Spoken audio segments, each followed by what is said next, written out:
হে প্রভু, পেটের ভিতর অনেক ক্ষুধা।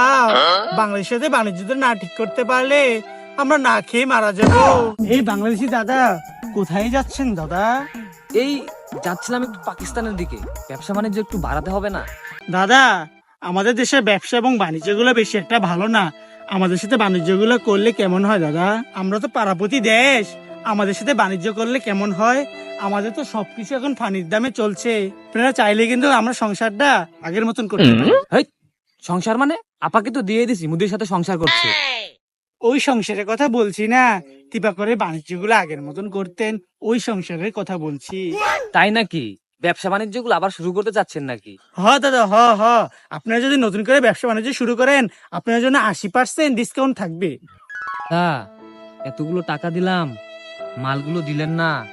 সামনে কুরবানি ঈদ, যদি মালগুলো দিতেন তাহলে আমার দেশের জন্য একটু ভালো হতো।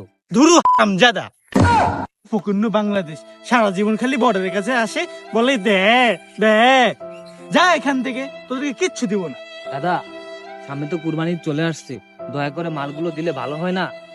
তোদের কোরবানি ঈদ আসলে কি করবো? প্রতি বছরই তো কাজ দে দে, সালা ফকিন্নির বাচ্চারা, বা এখান থেকে।